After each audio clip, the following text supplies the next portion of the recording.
مجادلہ یہاں سے ہم شروع کریں گے۔ مجادلہ کے معنی ہیں کہ بحث و مباحثہ کرنا۔ یہاں جو سورہ ہے اس کا پس منظر یہ ہے کہ حضرت خولہ بنت ثعلبہ رضی اللہ تعالیٰ عنہ، جو حضرت اوس بن صامت رضی اللہ تعالیٰ عنہ کی اہلیہ تھی اور کافی بڑی تھی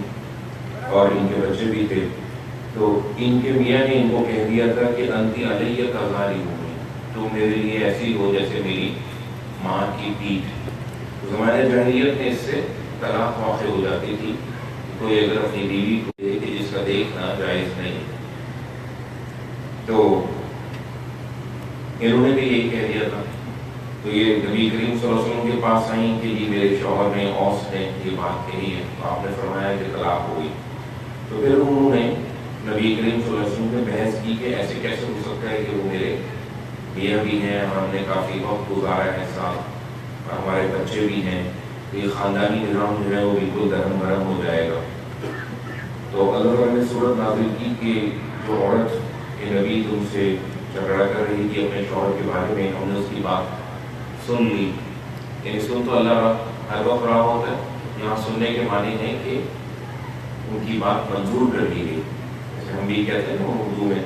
کہ وہاں اس کی سنوائی ہو گئی، یعنی اس کی بات سن لی گئی۔ تو اس کو کہتے ہیں زہار کرنا۔ یہ زہار اور ایلا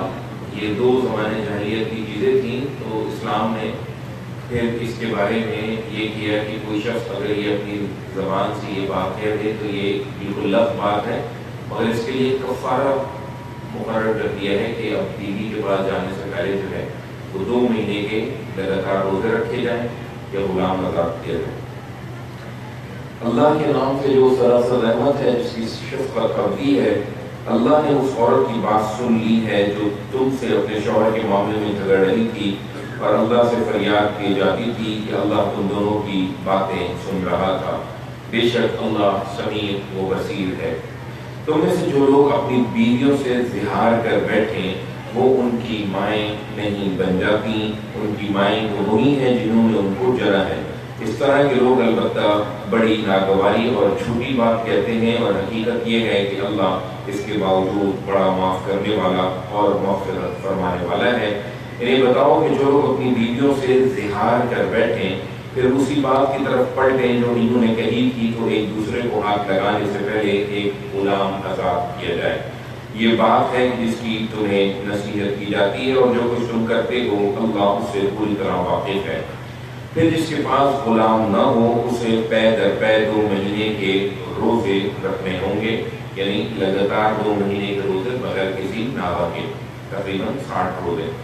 اس سے پہلے کہ دونوں ایک دوسرے کو ہاتھ لگائیں، اور جس میں یہ ہمت بھی نہ ہو اس سے پہلے 60 مسکینوں کو کھانا کھلائے۔ غلام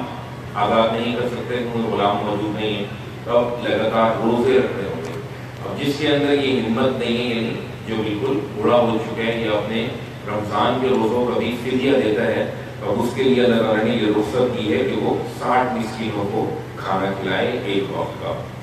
یہ اس لیے ہے کہ تم اللہ اس کے رسول کو مانو جس طرح کے ماننے کا حق ہے، اور جان لو کہ یہ اللہ کی مقرر کی ہوئی حدیں ہیں، انہیں منکرین ہی توڑتے ہیں، اور منکروں کے لیے بڑی دردناک سزا ہے۔ اس کے برخلاف جو لوگ اللہ اس کے رسول کے خلاف محاذ آرائی کر رہے ہیں تو وہ ذلیل ہوں گے جس طرح ان کے پہلے ہم مشرب ذلیل ہوئے۔ اس کی بہت واضح دلیلیں ہم نے اس قرآن میں اتار دی ہیں، اور ان منکروں کے لیے بڑی ذلت کی مار ہے۔ یہ اس دن کو یاد رکھیں جب اللہ ان سب کو اٹھائے گا، پھر ان کا ہر عمل ان کو بتائے گا۔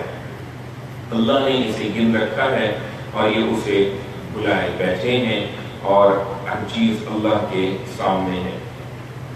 تم نے غور نہیں کیا کہ اللہ زمین اور آسمانوں کی ہر چیز سے واقف ہے؟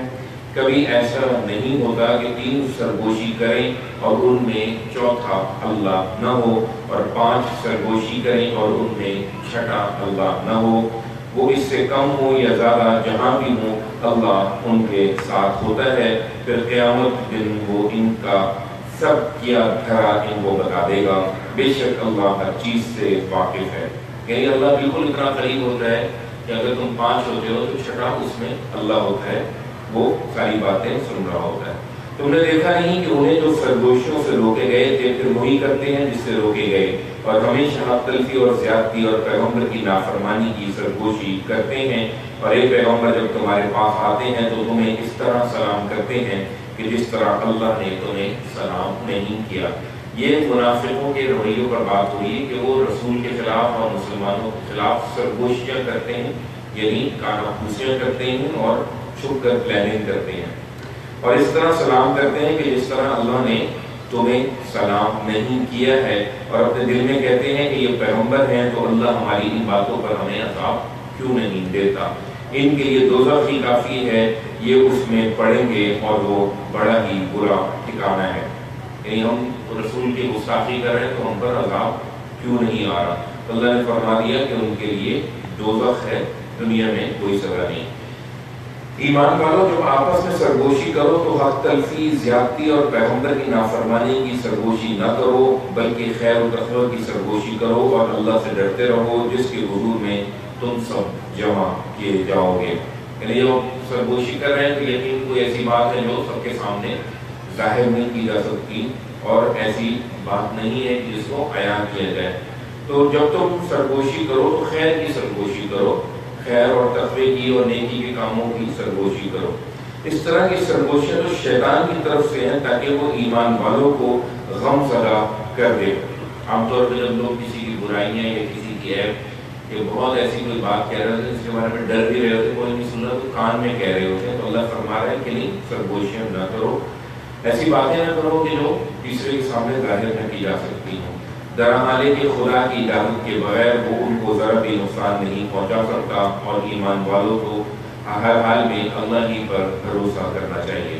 ایمان والوں یہ انہی سرگوشیوں کے لیے جتھے بنا کر بیٹھتے ہیں، اس لیے جب تم سے کہا جائے کہ پیغمبر کی مجلسوں میں کھل کر بیٹھو تو کھل کر بیٹھو، اللہ تمہارے لیے وسعت پیدا کر دے گا، اور جب کہا جائے کہ اٹھ جاؤ تو اٹھ جایا کرو، اللہ ان لوگوں کے درجے بلند فرمائے گا جو تم میں سے ایمان لائے اور جن کو علم عطا ہوا ہے، اور مطمئن رہو کہ جو کچھ تم کرتے ہو اللہ اس سے باخبر ہے۔ ایمان والوں اب یہ پابندی ہے کہ جب پیغمبر سے تخلیے میں بات کرو تو اپنی اس تخلیے کی بات سے پہلے کچھ صدقہ کر لو۔ یعنی اب تو تم پیغمبر سے سرگوشی کرنا چاہتے ہو، اب ہو سکتا ہے کہ تم کسی کی برائی کرو، کسی کی کوئی چغلی کرو، تو اس سے پہلے کچھ صدقہ کر لو تاکہ اللہ تعالیٰ تمہاری اس برائی کو معاف کر دے، اور جو ظاہر بات صدقہ کرے گا تو وہ کانشیس ہو جائے گا کہ اب میں حضور کے پاس جا رہا ہوں، تیسرا ہم میں اللہ ہے، تو وہ جب صحیح بات ہی کرنی ہے۔ تو پہلے یہ حکم آیا ہے کہ صدقہ دے دیا کرو، یہ تمہارے لیے بہتر بھی ہے اور پاکیزہ تر بھی، البتہ استطاعت نہ ہو تو اللہ بخشنے والا ہے، اس کی شفقت عملی ہے۔ کیا تم ڈر گئے کہ اپنے تخلیے کی گفتگو سے پہلے تمہیں صدقات پیش کرنا ہوں گے؟ سو جب تم نے ایسا نہیں کیا اور اللہ نے تم پر رحم فرمایا کہ حکم اٹھا لیا کہ آپ نماز کا اہتمام رکھو اور زکوٰۃ دیتے رہو، اللہ اس کے رسول کی اطاعت پر قائم رہو، اور یاد رکھو کہ اللہ تمہارے ہر عمل سے واقف ہے۔ مقصود یہ تھا کہ اپنے عملوں کی طرف متوجہ ہو، اور صدقہ دینے کے بعد تم ذرا احتیاط کرو گے کہ ابھی ہم صدقہ دے کر آئے ہیں اور حضور کی مجلس میں جا رہے ہیں، کہیں ہم سے کوئی غلط بات یا کسی کے خلاف کوئی چیز نہ نکل جائے، خیر کی ہمیں سرگوشی کرنی چاہیے۔ تم نے دیکھا نہیں کہ انہیں جو ان لوگوں سے دوستی رکھتے ہیں جن پر اللہ کا غضب ہوا ہے، وہ نہ تم میں سے ہیں اور نہ ان میں سے، اور جانتے بوجھتے اپنے جھوٹ پر تمہارے ساتھ ہیں، قسمیں کھاتے ہیں، اللہ ان کے لیے ایک سخت عذاب تیار کر رکھا ہے۔ اللہ نے ان کے لیے ایک سخت عذاب تیار کر رکھا ہے، بے شک بہت برا ہے جو کچھ کر رہے ہیں۔ اپنی قسموں کو انہوں نے ڈھال بنا لیا ہے، چنانچہ اللہ کی راہ سے رک گئے ہیں، سو ان کے لیے بڑی ذلت کا عذاب ہے۔ یہ ہمارے یہاں بھی ہوتا ہے کہ بہت سے لوگ اپنی قسموں کو ڈھال بنا لیتے ہیں، یعنی اپنی برائی کو چھپانے کا ذریعہ بنا لیتے ہیں اللہ کا نام لے کے، تو پھر سامنے والا یہ شک نہیں کرتا کہ یہ کوئی غلط بات کر رہے ہیں۔ تو یہ اللہ کی قسموں کو ڈھال نہیں بنانا چاہیے، اور ہم پیچھے پڑھ کے آ چکے ہیں کہ جو بھی قسم کھائی جاتی ہے اللہ کے نام سے تو اللہ ہی کہتا ہے کہ اس کو پورا کیا جائے۔ اگر کسی جائز کام پہ کوئی قسم کھائیے، اور اگر ناجائز کام پہ قسم کھائیے تو فوراً قسم کو توڑ دینا چاہیے اور اس کا کفارہ ادا کرنا چاہیے کہ 10 مسکین کو کھانا کھلانا، یا 10 لوگوں کو کپڑے پہنانا ہے یا 3 دن کے لگاتار روزے رکھنا ہے۔ لہٰذا مقصود یہ ہے کہ جو بھی اپنی زبان سے کوئی چیز نکالیں، کوئی بھی کلمہ نکالیں، اس میں متوجہ رہیں کہ لکھنے والا لکھ رہا ہے اور ہمیں اس کا جواب دینا پڑے گا۔ عیب لگایا ہے تو ثابت کرنا پڑے گا، بہتان لگایا ہے تو اس الزام کی سزا بھگتنی پڑے گی۔ دنیا میں اس کی سزا یہ ہے کہ 80 کوڑے، اور آخرت میں جو ہے تو جہنم کا عذاب۔ غیبت کی ہے تو اس سے معافی مانگنی ہوگی کہ جس کی غیبت کی ہے۔ اللہ کے اس عذاب سے ان کو بچانے کے لیے نہ ان کے مال کچھ کام آئیں گے نہ ان کی اولاد۔ وہ دوزخ کے لوگ ہیں، ہمیشہ اس میں رہیں گے۔ اس دن جب اللہ ان سب کو اٹھائے گا تو اس کے سامنے بھی اسی طرح قسمیں کھائیں گے جس طرح تمہارے سامنے قسمیں کھاتے ہیں، اور خیال کریں کہ ان کو بھی کوئی بنیاد ہے، ان کی بھی کوئی بنیاد ہے۔ سنو، در حقیقت وہی جھوٹے ہیں، ان پر شیطان نے غلبہ پا لیا ہے اور اللہ کی یاد انہیں بھلا دی ہے۔ وہ شیطان کا جتھا ہے۔ سنو، شیطان کا یہ جتھا ہی نامراد ہونے والا ہے۔ اب جو رسول کے خلاف پیروی کر رہے ہیں وہ شیطان کا جتھا ہے، اور جو اس کی اطاعت میں لگے ہیں وہ اللہ کا جتھا ہے، اور وہ کامیاب ہوگا۔ اللہ نے یہ فرما دیا کہ یہ نامراد ہونے والا ہے۔ تمہیں معلوم ہونا چاہیے کہ جو اللہ اس کے رسول سے دشمنی کریں گے وہی سب سے بڑھ کر ذلیل ہونے والوں میں ہوں گے، اس لیے کہ اللہ نے لکھ دیا ہے کہ میں اور میرے رسول غالب ہو کر رہیں گے۔ حقیقت یہ ہے کہ اللہ بڑے زور والا اور بڑا زبردست ہے، یعنی جب رسول آ جاتا ہے تو وہ ہمیشہ اللہ تعالیٰ اس کو غلبہ عطا فرماتے ہیں، وہ کبھی مغلوب نہیں ہوتا، کیونکہ وہ خدا کا نائب ہوتا ہے، خدا کی عدالت بن کر آتا ہے۔ تم کبھی نہ دیکھو گے کہ جو لوگ اللہ پر اور قیامت کے دن پر فی الواقع ایمان رکھتے ہیں وہ ان لوگوں سے دوستی رکھیں جو اللہ اس کے رسول کے دشمن ہو گئے ہیں، اگرچہ وہ ان کے باپ ہوں یا بیٹے یا ان کے بھائی یا اہل خاندان۔ یہی لوگ ہیں جن کے دلوں میں اللہ نے ایمان ثبت کر دیا ہے اور اپنے ایک فیض خاص سے ان کی مدد کی ہے، اور قیامت کے دن وہ انہیں ایسے باغوں میں داخل کرے گا جن کے نیچے نہریں بہتی ہوں گی، وہ ان میں ہمیشہ رہیں گے۔ اللہ ان سے راضی ہوا اور وہ اللہ سے راضی ہوئے۔ وہ اللہ کی جماعت ہے، سنو، اللہ کی جماعت ہی فلاح پانے والی ہے۔ سورۃ الحشر، اس کا موضوع جو ہے منافقین کو متنبع کرنا ہے کہ وہ اگر آنکھیں رکھتے ہیں تو ان لوگوں کے انجام سے عبرت حاصل کریں جن کو وہ ناقابل تسخیر سمجھے بیٹھے تھے، یعنی مسلمان، اور قرآن کی دعوت پر لبیک کریں اور اللہ کے احکامات کی پیروی کریں اور اس سے ڈریں۔ اللہ کے نام سے جو سراسر رحمت ہے، جس کی شفقت ابدی ہے، زمین اور آسمانوں کی ہر چیز نے اللہ کی تسبیح کی ہے، اور وہی غالب اور حکیم ہے۔ وہی ہے جس نے اہل کتاب کے منکروں کو پہلے حشر کے لیے ان کے گھروں سے نکال باہر کیا ہے، یعنی اللہ نے بنو نذیر کو جو ہے وہ معاہدے کی خلاف ورزی کرنے کی وجہ سے مدینے سے پورا باہر نکالا۔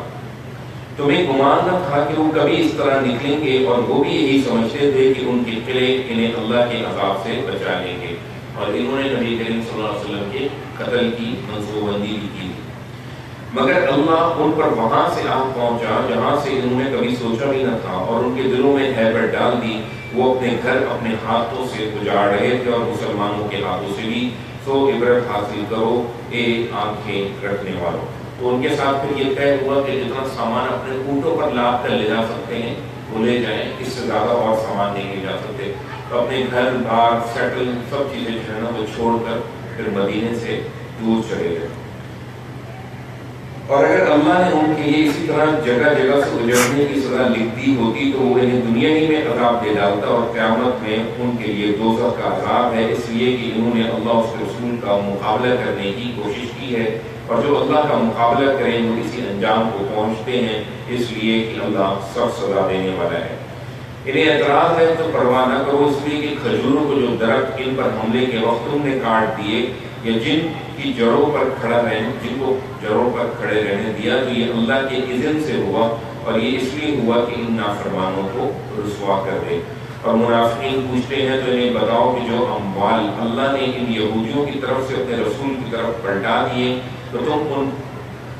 ان پر تم نے گھوڑے اور اونٹ نہیں دوڑائے، یعنی مال غنیمت ملا ہے، اور یہ وہ مال غنیمت ہے جس کے لیے تم نے کوئی جنگ نہیں کی ہے، گھوڑے اور اونٹ نہیں دوڑائے۔ کہ ان پر تمہارا کوئی حق قائم ہو، بلکہ اللہ ہے جو اپنے رسولوں کو جن پر چاہتا ہے غلبہ عطا فرماتا ہے، اور اللہ ہر چیز پر قدرت رکھتا ہے۔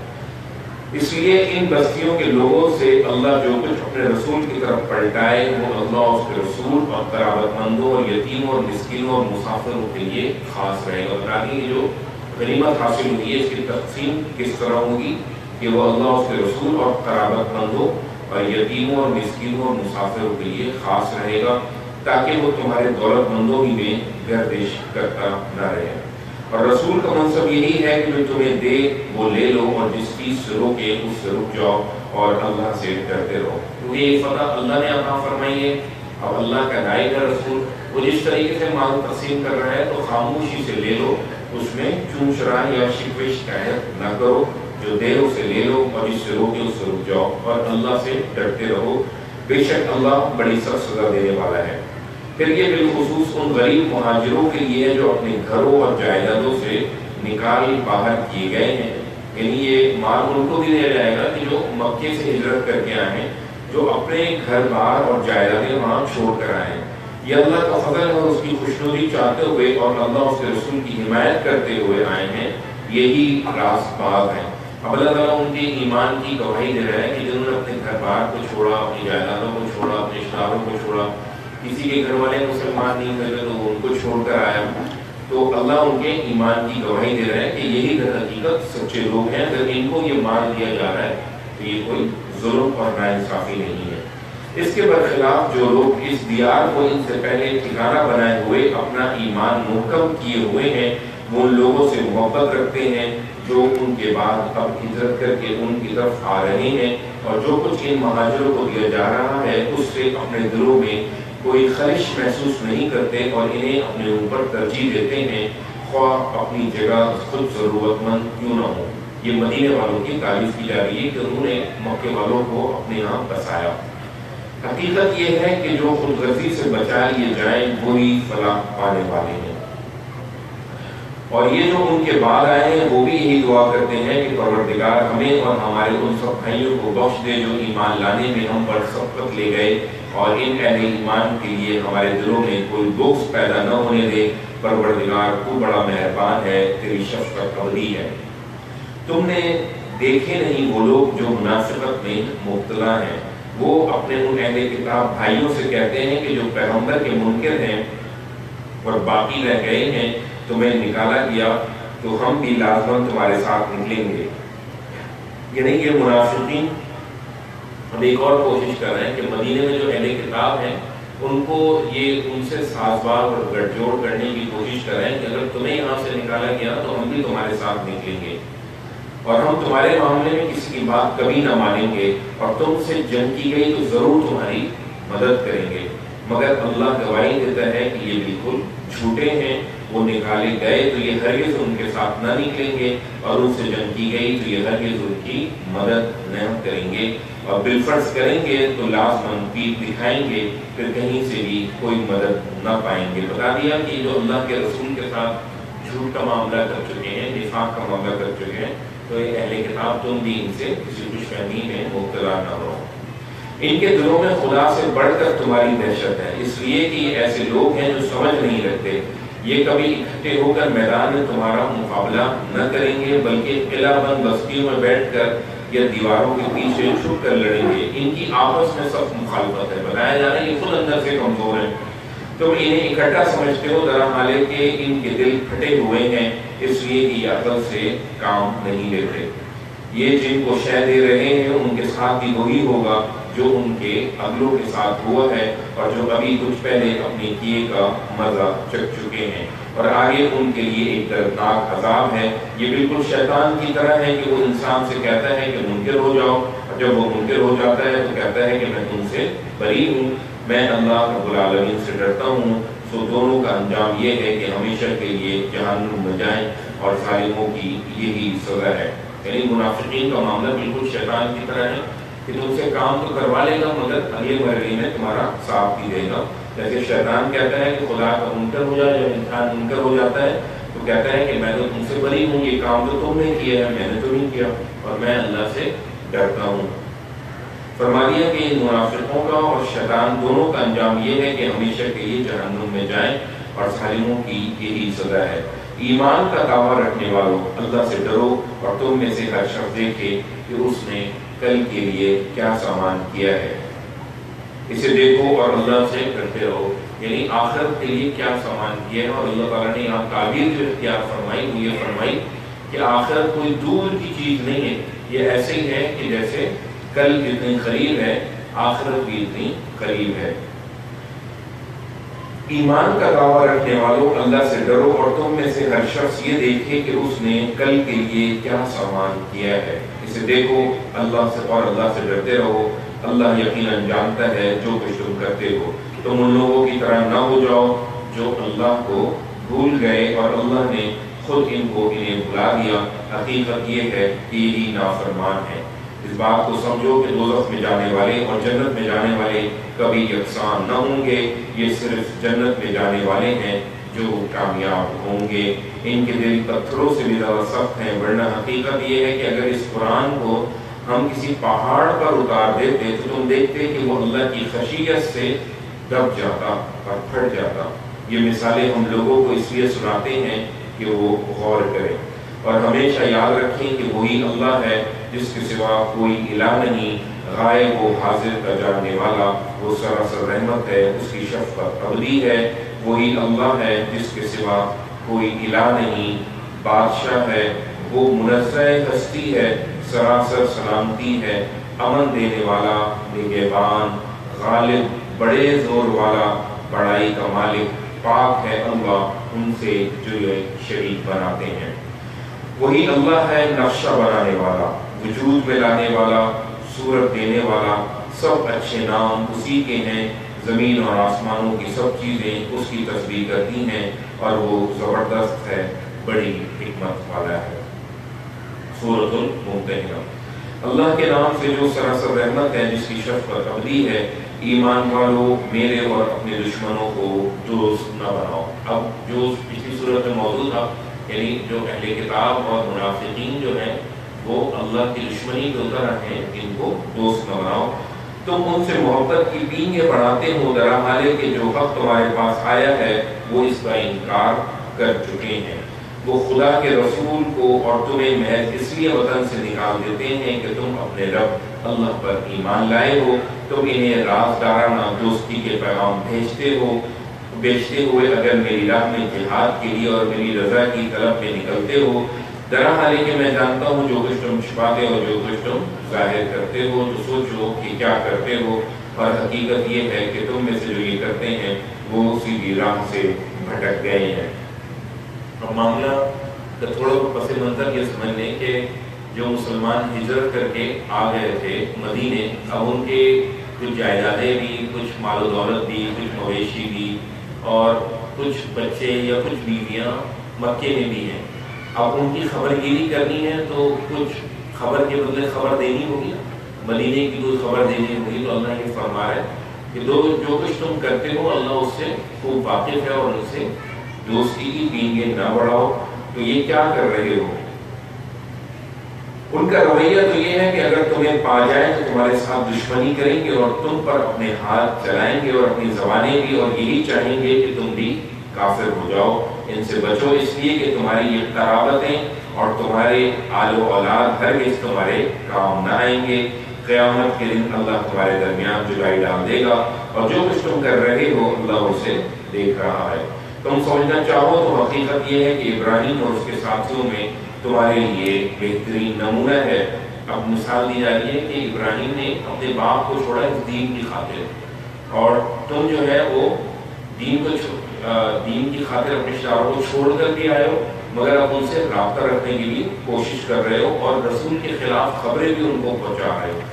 تمہارے لیے ابراہیم اور اس کے ساتھیوں میں بہترین نمونہ ہے کہ جب انہوں نے اپنی قوم سے صاف کہہ دیا کہ ہم نے تم سے اور تمہارے ان معبودوں سے جن کو تم اللہ کے سوا پوچھتے ہو بالکل بری ہیں، ہم تمہارے منکر ہیں، اور ہمارے اور تمہارے درمیان اب ہمیشہ کے لیے عداوت اور بیزاری ظاہر ہو گئی ہے، یہاں تک کہ تم اللہ واحد پر ایمان لے آؤ۔ اتنی بات کے سوا جو ابراہیم نے اپنے باپ سے کہی تھی کہ میں آپ کے لیے مغفرت کی دعا ضرور کروں گا، اگرچہ اللہ کی طرف سے میں آپ کے لیے کسی چیز پر زور نہیں رکھتا، پھر اس نے اور اس کے ساتھیوں نے دعا کی تھی کہ پروردگار ہم نے تجھ پر بھروسہ کیا ہے اور تیری طرف رجوع ہوئے ہیں، اور ہم کو تیری ہی حضور پلٹ کر آنا ہے، پروردگار ان منکروں کو ہم پر نہ آزما اور ہم سے درگزر فرما، اور اے ہمارے پروردگار بے شک تو ہی زبردست ہے، بڑی حکمت والا ہے۔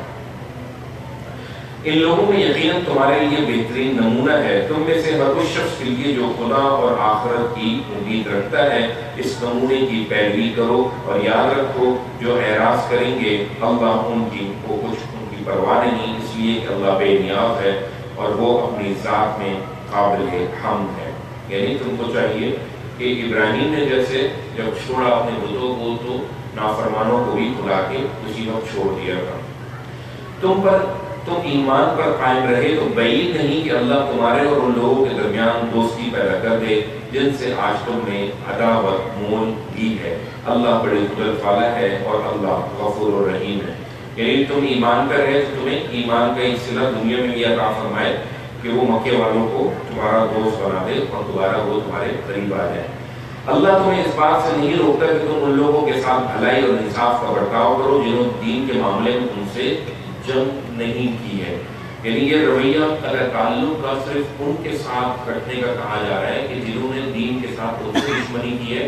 تمہیں اپنے گھروں سے نکالا ہے اور اللہ کے گھر میں داخلے سے تمہیں روکا ہے، تو پوری دنیا کے کافروں سے اور غیر مسلموں سے اللہ تعالیٰ دشمنی اور دعوت کی بات نہیں کر رہا۔ اللہ تمہیں اس بات سے نہیں روکتا کہ تم ان لوگوں کے ساتھ بھلائی اور انصاف کا برتاؤ کرو جنہوں نے دین کے معاملے میں تم سے جنگ نہیں کی اور تمہیں تمہارے گھروں سے نہیں نکالا ہے، بے شک اللہ انصاف کرنے والوں کو پسند کرتا ہے۔ اور جس بات سے تم کو روکتا ہے وہ یہ ہے کہ تم ان لوگوں سے دوستی کرو جنہوں نے دین کے معاملے میں تم سے جنگ کی ہے اور تمہیں تمہارے گھروں سے نکالا ہے اور تمہارے نکالنے میں دوسروں کی مدد کی ہے، وہ اس سے روکتا ہے اور تمہیں متنبہ کرتا ہے کہ جو اس طرح کے لوگوں سے دوستی کریں گے وہی ظالم ہوں گے۔ ایمان والو، اس رویے کا تقاضا ہے کہ مسلمان عورتیں جب ہجرت کر کے تمہارے پاس آئیں تو ان کی تحقیق کرو، اللہ ان کے ایمان سے واقف ہی ہے، لیکن تم تحقیق کرو، پھر اگر معلوم ہو جائے کہ مومنہ ہیں تو انہیں ان کافروں کی طرف واپس نہ کرو، نہ یہ ان کے لیے جائز ہے اور نہ یہ کافر ان عورتوں کے لیے جائز ہے۔ ان پر جو کچھ وہ خرچ کر چکے ہیں وہ انہیں ادا کر دو اور تم پر کوئی گناہ نہیں ہے کہ ان سے نکاح کر دو۔ اب مکے سے کوئی عورت آئی ہے، مسلمان ہے، تحقیق کریے مسلمان ہو گئی تو اس کو مکے والوں کے حوالے نہ کرو۔ اگر ان پر کوئی خرچ یا کوئی لاگت آ چکی ہے، مکے سے لانے میں کوئی خرچہ ہو چکا ہے تو وہ ان کو ادا کرو، اس پر کوئی گناہ نہیں، اور چاہو تو ان سے نکاح کر لو بشرطے کہ ان کے مہر انہیں ادا کر دو۔ اور کافر عورتوں کے ناموس تم خود بھی اپنے قبضے میں نہ رکھو، اور جو مہر تم نے انہیں دے دیے تھے واپس مانگ لو، اور جو انہوں نے دیے تھے وہ بھی واپس مانگ لیں۔ اور اگر کافر عورتیں تمہارے پاس ہیں تو تم ان کو واپس کر دو اور ان سے مہر لے لو، یہ اللہ کا فیصلہ ہے جو وہ تمہارے درمیان کر رہا ہے، اور اللہ علیم و حکیم ہے۔ اور اگر وہ راضی نہ ہو تو تمہاری بیویوں کے مہر میں سے تمہارا کچھ کافروں کی طرف رہ جائے، پھر تمہاری باری آئے تو جن کی بیویاں جاتی رہے ہیں ان کو اتنا دے دو جتنا انہوں نے خرچ کیا ہے، اور ان دشمنوں کے ساتھ معاملہ کرنے میں بھی اللہ سے ڈرتے رہو جس پر ایمان لائے ہو۔ اب دشمنوں کے معاملے میں بھی انصاف سے کام لو، جذبات اور محبوبیت میں دشمنی میں نہ اتراؤ۔ تو اللہ تعالیٰ ہمیں یہ تعلیم دیتا ہے کہ جس کے ساتھ دشمنی ہو خدا نخواستہ اسلام کے نام پر، تو وہاں پر بھی حد الامکان انصاف کی کوشش کرنی چاہیے، کیونکہ جو ناانصافی اور ظلم ہوگا اس کا حساب دینا پڑے گا۔ دشمن ہونے کا مطلب یہ نہیں ہے کہ سارے حقوق جو ہیں وہ غصب کر لیے جائیں اور ان کو پامال کر دیا جائے۔ اسی طرح اے پیغمبر، جب مسلمان عورتیں بیعت کے لیے تمہارے پاس آئیں اور عہد کریں کہ وہ اللہ کے ساتھ کسی کو شریک نہ کریں گی اور چوری نہ کریں گی اور زنا نہ کریں گی اور اپنی اولاد کو قتل نہ کریں گی اور اپنے ہاتھ اور پاؤں کے درمیان کوئی بہتان گھڑ کر نہ لائیں گی اور بھلائی کے کسی معاملے میں تمہاری نافرمانی نہ کریں گی، تو ان سے بیعت لے لو، یعنی وعدہ لے لو۔ اور ان کے لیے اللہ سے مغفرت کی دعا کرو، بے شک اللہ غفور الرحیم ہے۔ ایمان والوں اسی طرح ان لوگوں سے بھی دوستی نہ کرو جن پر اللہ کا غضب ہوا ہے، وہ بھی آخرت سے اسی طرح مایوس ہو چکے ہیں جس طرح یہ منکرین ان لوگوں کے جی اٹھنے سے مایوس ہو چکے ہیں جو قبروں میں پڑے ہیں۔ وآخر دعوانا الحمدللہ۔